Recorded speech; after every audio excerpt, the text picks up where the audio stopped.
Helo a chroeso i'w diwtorial sut i ddefnyddio pecyn rhyngweithiol rhaglen arfer. Bwriad y fideo yma yw i'ch rhoi chi ar ben ffordd mwyn defnyddio a mynd trwy lwybra'r pecyn rhyngweithiol heb ormod o draffath. Rydyn ni wedi penderfynu defnyddio platfform Prezi i gyflwyno'r llwybra. Mae Prezi yn blatfform sy'n caniatáu rhywun i greu sioe sleidiau mwy rhyngweithiol o'i gymharu â phlatfforma sioe sleidiau eraill. Fodd bynnag, ni fyddwn ni'n defnyddio Prezi fel sioe sleidiau. Felly, mae'n bwysig eich bod chi'n cofio ambell i beth wrth weithio'ch ffordd trwy'r llwybra. Byddwn ni'n eich atgoffa chi o'r rhain trwy gydol y tiwtorial hwn. Un peth pwysig cyn i chi ddechrau ydy sicrhau eich bod chi'n defnyddio PC i fynd trwy'r llwybra, yn hytrach na ffôn neu lechen ddigidol. Yn anffodus, ni fydd y llwybra'n gweithio'n iawn i chi ar ffôn neu lechen ddigidol. Nawn ni felly ddechrau arni. Wrth i chi agor y ddolen i'r pecyn rhyngweithiol, byddwch chi pob tro'n glanio ar y dudalen yma. Cliciwch ar y gair Present wedyn i ddechrau ar eich taith chi trwy'r pecyn rhyngweithiol. Felly yna i jyst glicio arno fo.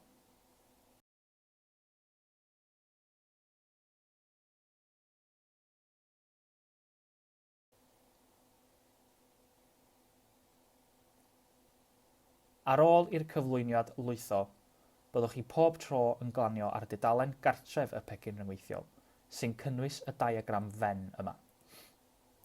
Ar y pwynt yma dwi'n awgrymu eich bod chi'n clicio ar y saetha cyferbyn yn fan hyn mwyn toglo sgrin lawn. Felly yna i jyst glicio arno fo. Nawn ni ddod yn ôl at y diagram yma a'r proffiliau iaith sydd yn fan hyn nes ymlaen yn y tiwtorial. Ar bob un sleid trwy gydol y pecyn rhyngweithiol, fe welwch chi'r bocs glas yma. Mae'r bocs glas yma'n dynodi eich lleoliad chi yn y pecyn rhyngweithiol. Enghraifft, hon yw'r dudalen gartref ac felly mae llun o du yn y bocs glas i ddynodi hyn. Yn ogystal â chael y bocs glas ar bob un sleid trwy gydol y pecyn rhyngweithiol, fe welwch chi'r bocs oren yma. Bydd eich llygoden yn newid o fod yn saeth i fod yn llaw os oes modd clicio mwyn newid eich lleoliad yn y pecyn rhyngweithiol neu i agor dolen. Os wnewch chi glicio ar y bocs oren yma, fe wnewch chi agor sleid newydd sy'n cynnwys y fideo yma. Felly ni i jyst clicio arno fo. Wrth gwrs, pan fyddwch chi'n agor y pecyn rhyngweithiol, bydd y fideo yma ar gael i chi yn fan hyn. Mae enghraifft o fideo sydd yn rhan o'r pecyn rhyngweithiol yn codi nes ymlaen yn y fideo yma, os ydych chi am wybod sut i chwarae fideo o fewn y Prezi. Sylwch bod y saetha yma'n ymddangos ar waelod y dudalen os ydych chi'n symud eich godan, gyda'r un ar yr ochr dde yn fflachio. Mae'n bwysig iawn eich bod chi'n trio eich gorau i anwybyddu'r fflach ac osgoi clicio ar y saetha yma. Mae'n hawdd mynd ar goll yn y pecyn rhyngweithiol trwy glicio ar y saetha. Yn ogystal, os ydych chi'n symud eich llygodan i'r dde, mae'r eicona yma yn ymddangos. Mae'r eicon uchaf yn eich caniatáu chi i fynd yn ôl i'r dudalen gartref ac mae'r eicon isaf yn eich caniatáu chi i fynd yn ôl un cam yn eich llwybr chi. Os ydych chi'n mynd ar goll wrth ddefnyddio'r pecyn rhyngweithiol, ac am mynd yn ôl i'r dechrau neu gymryd cam yn ôl, defnyddiwch yr eicona yma os gwelwch yn dda gan gofio i osgoi defnyddio'r saetha sydd ar waelod y sgrin, sef yr rhain. Enghraifft, os na i jyst clicio ar yr eicon T, a rwan dwi wedi mynd yn ôl at ddechrau'r pecyn rhyngweithiol, sef y dudalen gartref. Nawn ni ddechrau yn y dechrau felly, gan sôn am y diagram fen.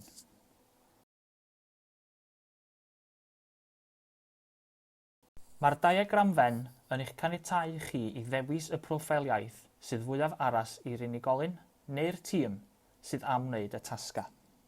Mae disgrifiad o'r 3 proffil iaith ar gael ar y chwith yn fan hyn. Y dasg gyntaf felly yw dewis pa broffil iaith neu unrhyw gymysgedd o'r proffiliau iaith, sydd fwyaf addas i broffiliaeth yr unigolyn neu'r tîm sydd am wneud y tasga. At ddibenion y tiwtorial yma, dwi wedi penderfynu dewis y proffiliaeth mwyaf cymhleth o bob un, sef cymysgedd o bobl sy'n cyfateb a phob un o'r proffiliau iaith, sef cymysgedd o A, B ac Ec. Da ni eisoes wedi sôn y bydd eich llygodan yn newid o fod yn saeth i fod yn llaw os oes modd clicio mwyn newid eich lleoliad yn y pecyn rhyngweithiol. Mae hyn wrth gwrs yn wir am y proffiliaeth yma, yn ogystal â phob un proffiliaeth arall yn y fen. Dwi felly am glicio ar y proffiliaeth yn y canol i symud ymlaen yn llwybr y proffiliaeth yma. Da ni rwan wedi cyrraedd y cam cyntaf yn y llwybr. Sylwch fod y lleoliad yn y bocs glas, felly wedi newid i adlewyrchu eich lleoliad newydd chi yn y pecyn rhyngweithiol. Y peth nesaf i'w wneud yw dewis pa senario neu cyd-destun iaith dych chi eisiau canolbwyntio arno fo.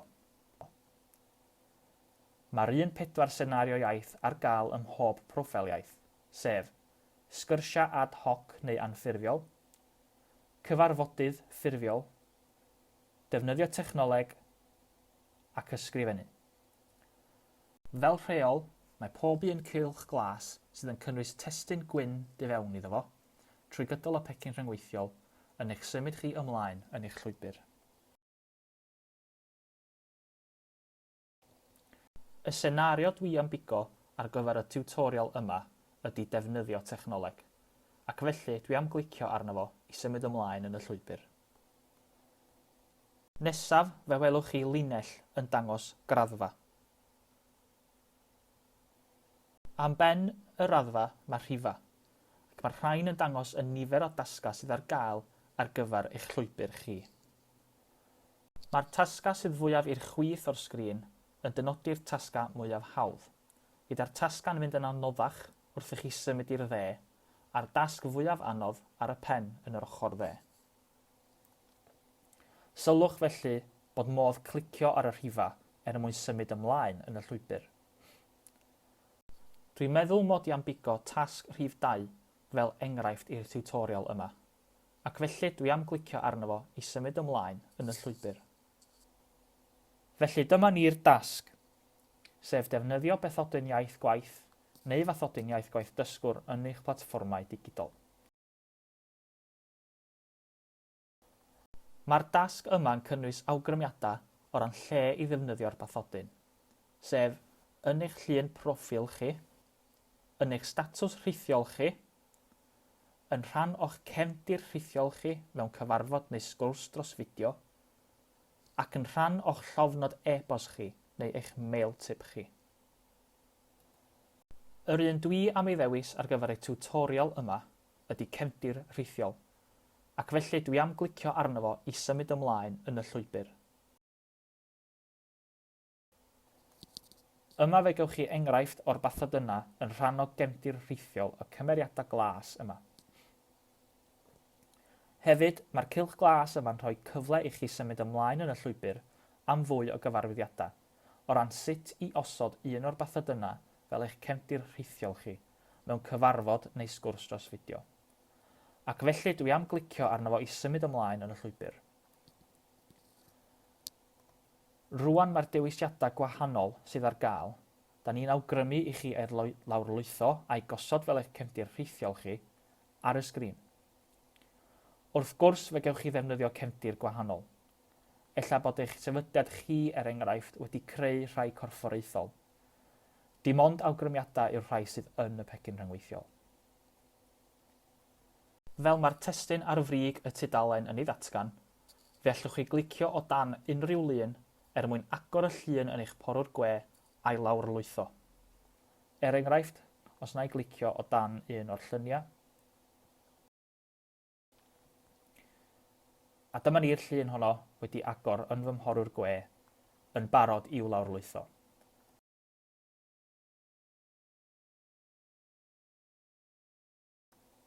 Ond mae adael fan hyn ac mynd yn ôl at y pecyn rhyngweithiol rwan.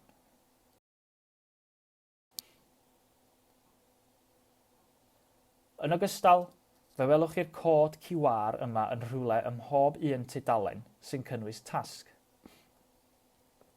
Pe byddwch yn sganio hwn gyda chamrach ffôn clyfar neu eich llechen y ddigidol, byddwch chi'n agor ffurflen i gael cyfle i rannu adborth ynglyn â'r dasg honno. Mae'n bosib hefyd clicio o dan y cod QR mwyn agor y ffurflen yn eich porwr gwe.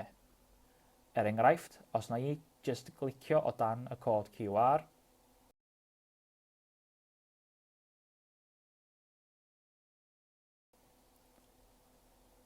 a dyma ni'r ffurflen wedi agor yn fy mhorwr gwe yn barod i mi fynegu barn ynglyn â'r dasg.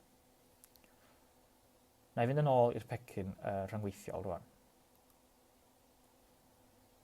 Fe welwch chi hefyd bod cylch glas a thestun gwyn yn fan hyn os ydych chi am gael help i osod cefndir rhithiol, ac felly dwi am glicio arno fo i ddangos i chi beth sydd yno. Yma mae fideos ar gael i'ch helpu chi gyflawni'r dasg os bo angen. Mwyn gwylio fideo o fewn y pecyn rhyngweithiol, cliciwch ar y saeth yn y canol.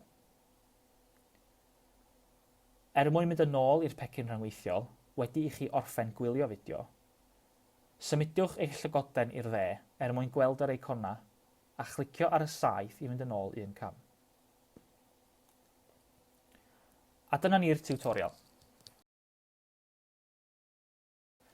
Gobeithio bod y fideo yma o help i chi a'i fod o wedi rhoi blas i chi o be ydy'r pecyn a sut i ddefnyddio'r pecyn, ac y byddwch chi'n mwynhau mynd trwy'r tasga ar eich liwt eich hun.